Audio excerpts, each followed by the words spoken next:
les bien-aimés, j'espère que nous allons tous bien, que la grâce nous soit multipliée dans la connaissance de notre Seigneur. Nous sommes dans Apocalypse, le chapitre 18. Nous prions, tendre Père, parle-nous, révèle-nous ta pensée, fais du bien à nos âmes et que ta parole agisse puissamment en nous pour que nous portions du fruit pour la gloire de ton nom, au nom de Jésus. Amen. Après cela, je vis un autre ange descendre du ciel. Il avait un grand pouvoir et la terre fut illuminée de sa gloire.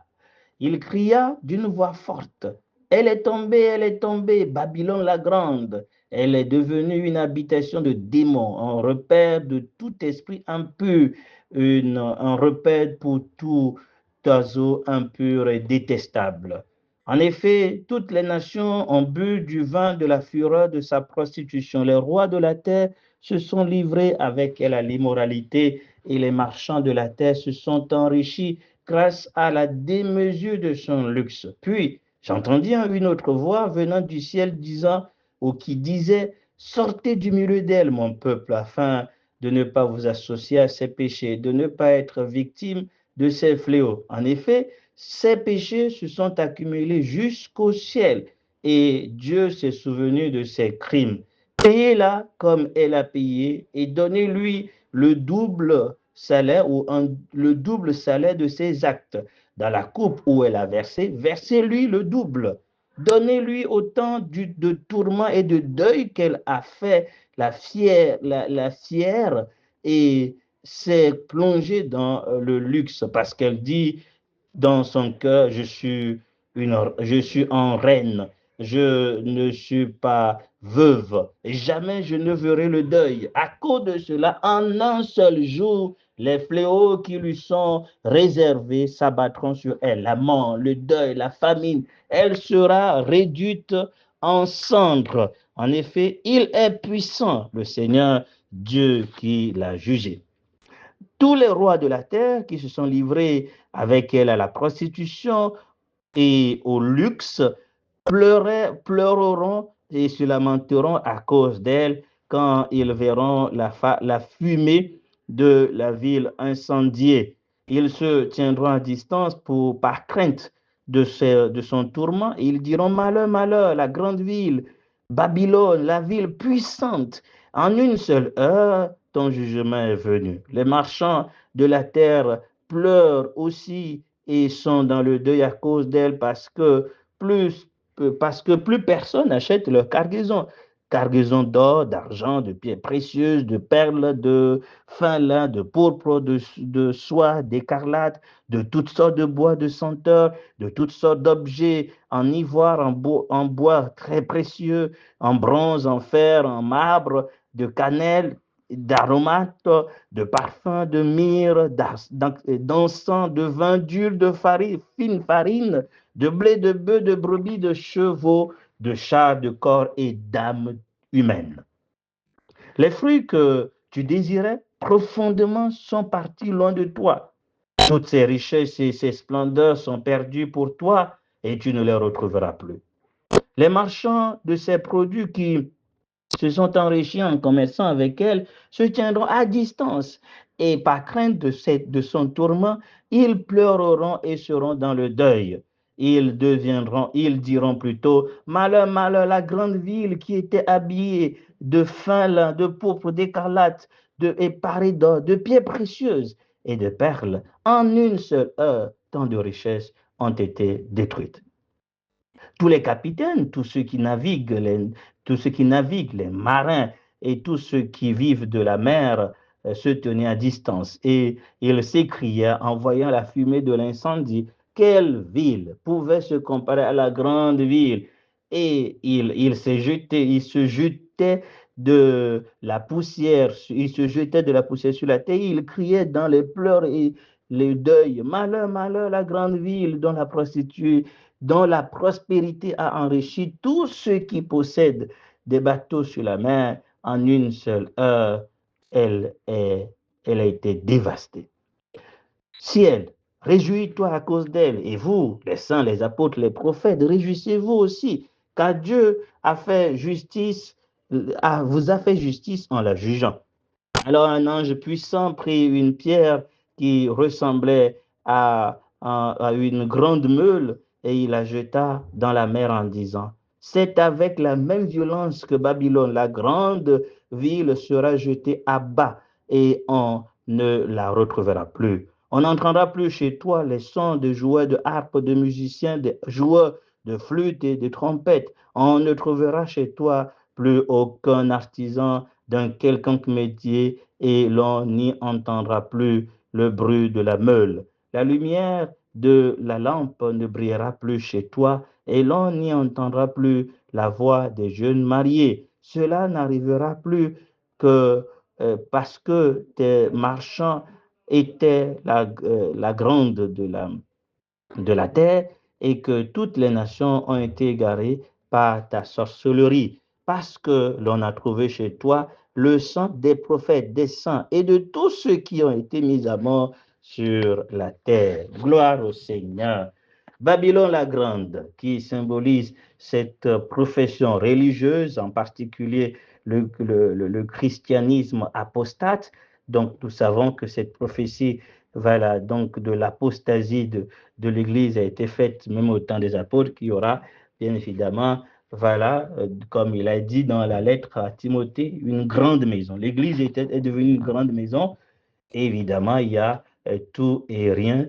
Et là, le Seigneur a réservé un temps pour juger voilà, cette fausse Église, cette profession qui en réalité use du nom du Seigneur, mais qui n'est pas à lui, qui n'est pas fidèle à lui, mais qui, nous l'avons vu, donc s'est corrompu en se laissant, en tout cas en étant caractérisé par la prostitution, l'immoralité, autrement dit, le trafic avec le monde dans l'Église, l'Église dans le monde, comme on le dit souvent. Voilà, donc il y a malheureusement cette profession et le Seigneur a réservé un temps pour juger. Voilà, l'Église qui tire son pouvoir du monde, des rois du monde et de la bête même, de l'empire, l'empereur romain, donc qui sera reconstitué, cet empire romain qui sera reconstitué. On nous a dit clairement que c'est cette bête qui donne son pouvoir, tire, qui donne son existence en réalité, d'accord, donc à cette Babylone, nous en avons parlé, et au final, cette même bête, les 10 cornes, tous les rois, donc vont se tourner contre cette église professante, voilà, dont évidemment nous avons fait allusion avec Rome en quelque sorte. En ce temps, il n'y aura plus question du catholicisme, protestantisme, je ne sais pas, bouddhisme, je ne sais pas. Donc, c'est isme. Donc, surtout, le bouddhisme, c'est encore plus éloigné, mais tous ceux qui se prononcent être de l'Église, d'accord, mais qui ne le sont pas, en fait, il n'y aura qu'un seul mouvement qu'on appelle la Grande Babylone, tout simplement, de façon symbolique. Et cette Babylone est aussi, j'allais dire, tire son origine de Babel, à tout de Babel. On se rappelle de tout cela. Il y a des prophéties dans l'Ancien Testament. Dieu condamne et juge sévèrement toute profession religieuse, non, en particulier le christianisme apostate, qui subira un jugement terrible.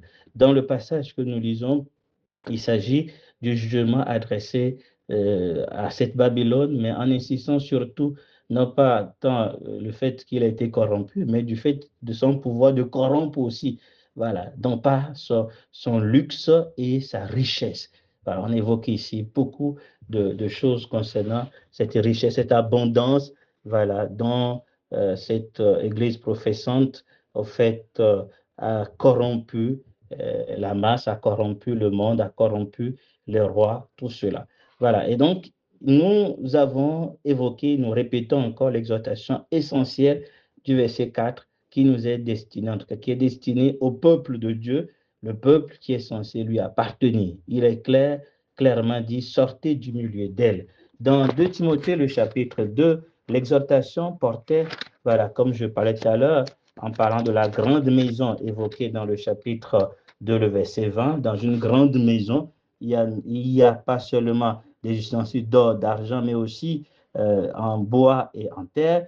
Il est aussi adressé à chacun une invitation individuelle. Le verset 22. Fuis, voilà, les passions de la jeunesse et recherche quoi? La justice, la foi, l'amour et la paix avec ceux qui l'invoquent d'un cœur pur. Donc aujourd'hui, l'appel nous est destiné de façon individuelle Et là, dans Apocalypse 19, on parle du peuple de façon collective, mais d'abord, c'est un appel individuel à se séparer de tout ce qui est faux.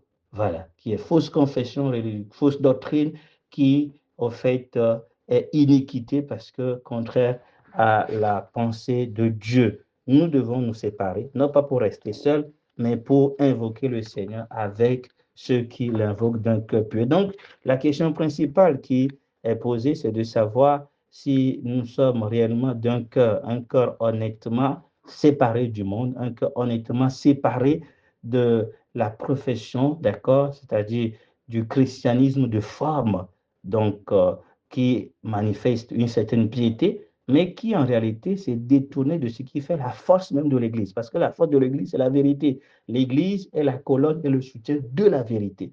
Maintenant, lorsque cette vérité n'y est plus, au fait, c'est une piété, c'est une forme religieuse qui, en réalité, n'a aucune puissance. Même si en apparence, les gens considèrent qu'elle est puissante, aujourd'hui, en effet, on peut le voir dans tout ce qui est christianisme professante.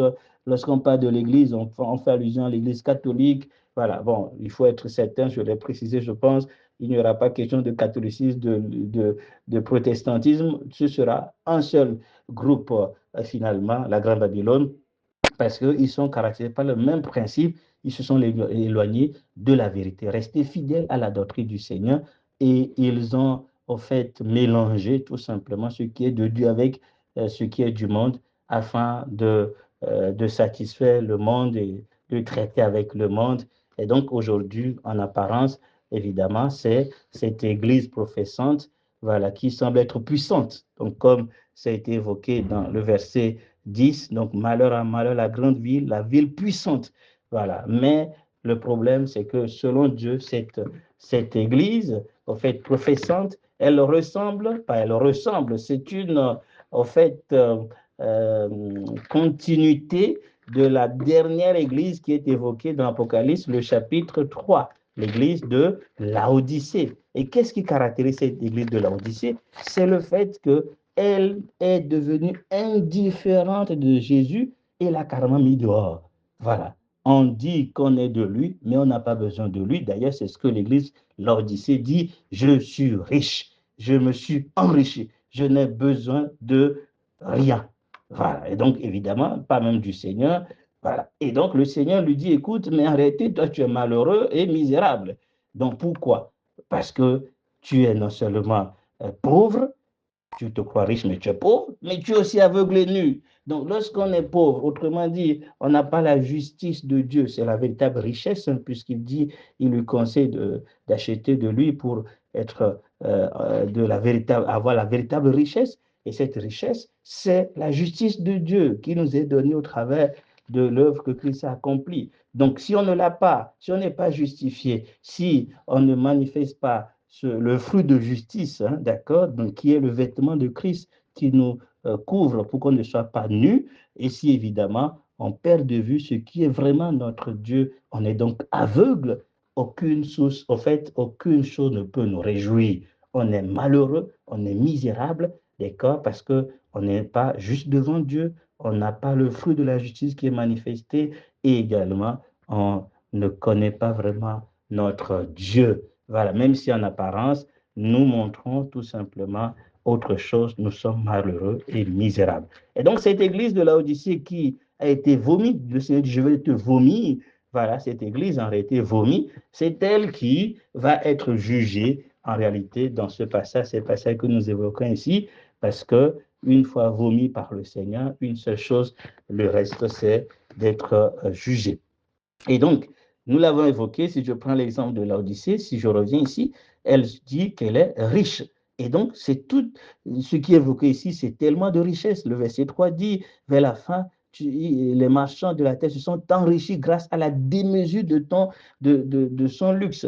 Et évidemment, il nous est évoqué donc, dans plusieurs passages que nous avons évoqués. Donc, le verset 16, par exemple, malheur, malheur, la grande ville qui était habillé de fin lin, de pourpre d'écarlate, de parées d'or, de pierres précieuses, en une seule heure, tant de richesses ont été décrites. Donc, je suis riche. Voilà, une certaine prétention orgueilleuse, une certaine autoréalisation, Voilà. Donc, je suis riche et il peut dire, je me suis enrichi. Donc, du fait que je n'ai besoin de rien, il va même s'enorgueillir pour dire, ben, je n'aurai jamais deuil, comme nous l'avons lu donc au verset 7, je siège en reine, je ne suis pas veuve, jamais je n'aurai de deuil. Donc, une certaine auto-réalisation, auto-appréciation, autosuffisance qui est donc en réalité marquée ici. Voilà, donc elle se croit puissante, elle se croit riche, mais pour le Seigneur, elle est donc pauvre et misérable. Et on nous invite à nous éloigner de tout cela, à nous consacrer donc au Seigneur, à faire de lui notre richesse, à faire de sa justice notre justice et à voir, à contempler donc comme cela se doit. Déjà, même il nous est évoqué vers la fin, le verset 23, la lumière de la lampe ne brillera plus chez toi. C'est ça, il est désormais dans l'obscurité totale parce que la vraie Église, l'épouse de Jésus, aura été donc retirée d'elle et donc il n'y aura plus de lumière.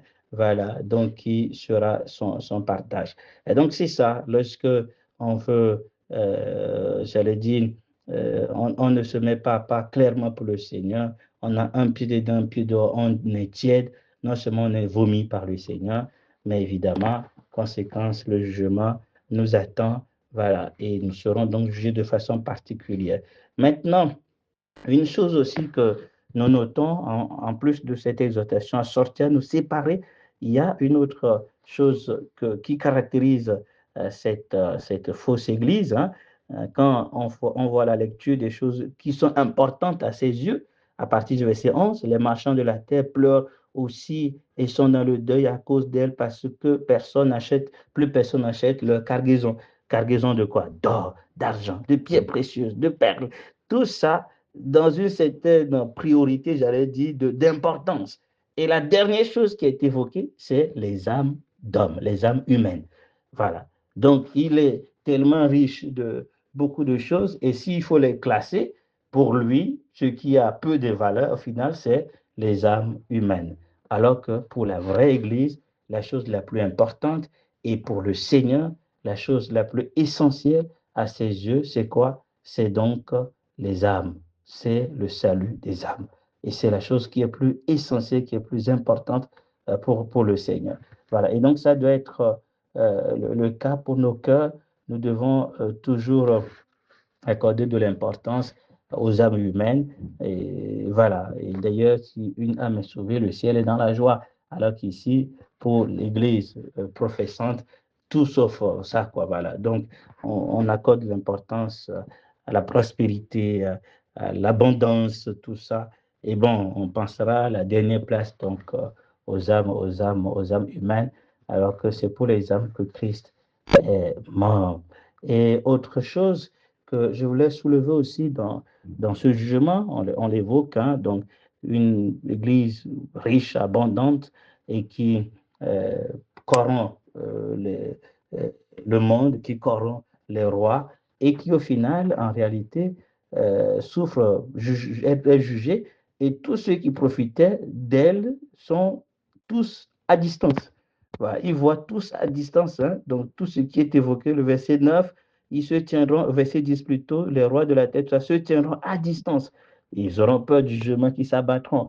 Ensuite, le verset 15 dit, les marchands de ces produits qui sont enrichis en commerçant avec elles se tiendront à distance.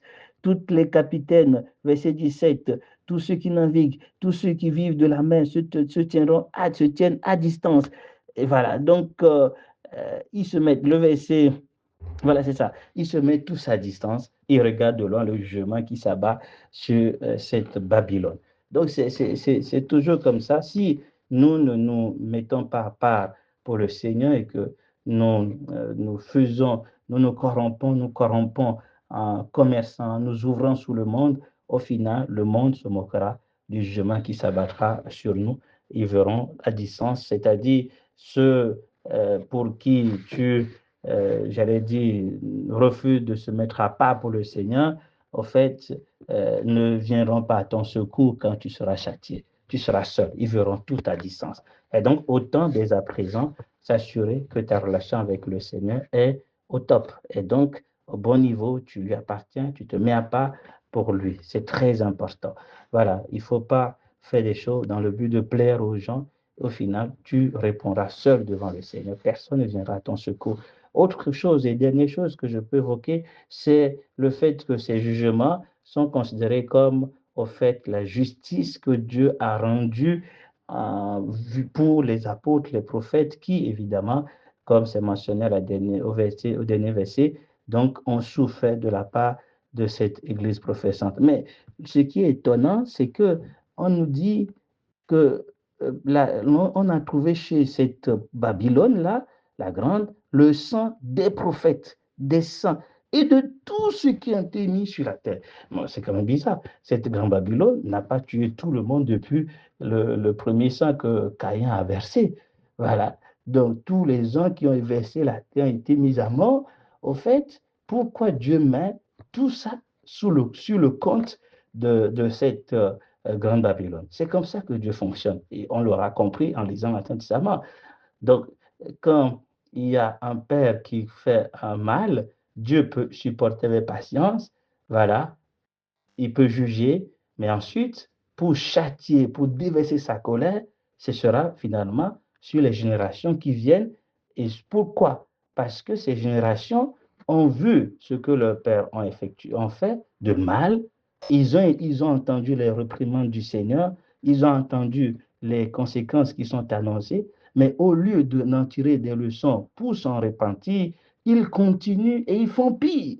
Et donc, pour les châtier, Dieu va comme si mettre sur leur compte tous les péchés qu'ils n'ont pas commis au final. Il les met sur leur compte pour punir le péché au travers d'eux, parce que c'est eux qui ont mis le comble au péché. Et c'est ce qui va se passer ici, dans cette église professante, voilà, qui a persécuté des saints, qui a mis à mort, voilà, certains dont nous connaissons l'histoire des persécutions des saints de la part même de ceux qui se disent chrétiens, d'accord?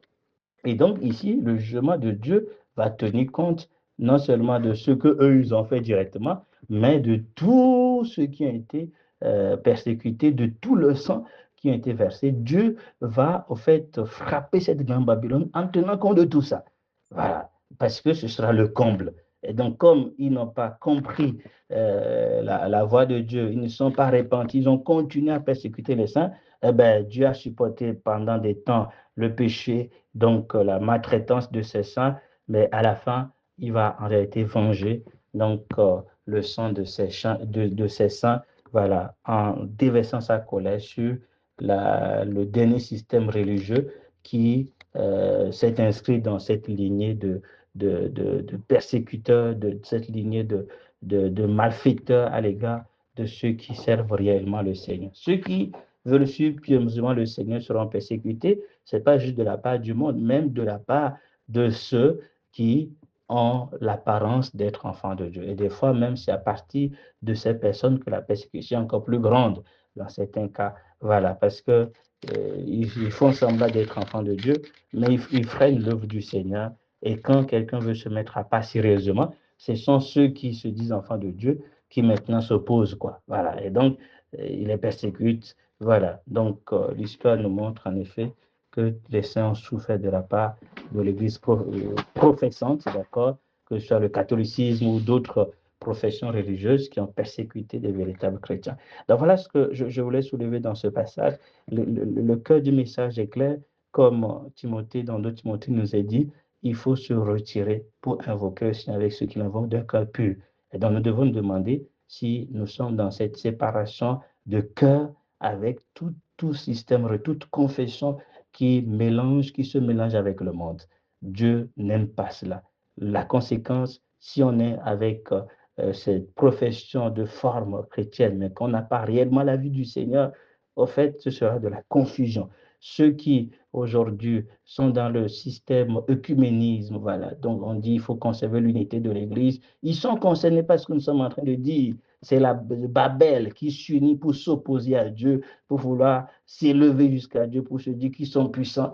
Qu'est-ce que Dieu a fait? Il a semé de la confusion, voilà, dans ceux qui s'étaient rassemblés pour la tour de Babel. Et c'est ce qui va se passer aussi. Il y aura la confusion au sein donc de cette Babylone et ce sera sa chute définitive. Donc, mettons-nous à part clairement pour le Seigneur, c'est très important. Ensuite, ne faisons rien dans le but de satisfaire les gens ou de plaire aux gens. Et voilà, donc, parce qu'on ne veut pas prendre position claire pour ne pas blesser quelqu'un, il faut savoir que quand tu vas être jugé, ben, ces personnes à qui tu cherches à plaire verront de loin. Ils ne pourront pas venir à ton secours. Et d'ailleurs, ils vont fuir, au contraire, parce qu'ils ne pourront pas supporter le jugement. Chacun portera son fardeau. Et donc, autant prendre position claire avec le Seigneur, même si ça peut créer des ennemis, tant mieux. Parce qu'au final, devant Dieu, chacun répondra pour son cas. Il n'y aura pas de secours de qui que ce soit. Et nous avons vu comment Dieu fonctionne pour nous avertir aussi à prendre garde de, au regard de ce que Dieu a déjà fait, au regard de la patience du Seigneur, que ce soit ce qu'on a vu chez un ancien, ce qu'on a vu chez un parent, ne faisons pas la même chose. Apprenons des erreurs et évitons donc de commettre les mêmes erreurs, parce que quand nous poursuivons le chemin mauvais qu'a suivi nos parents, nous allons subir des jugements terribles. On peut prendre l'histoire de, je crois, de euh, j'ai oublié le nom de ce patriarche qui était à Sodome et Gomorrhe, qui a évidemment donc été sorti de force, qui s'est enivré et qui même, voilà, donc était nu. Et certains de ses enfants, au fait, ont découvert sa nudité au lieu de se tourner pour couvrir la nudité de leurs parents, ils ne l'ont pas fait. Voilà. Et pire encore, ils continueront plus tard dans l'ivresse aussi.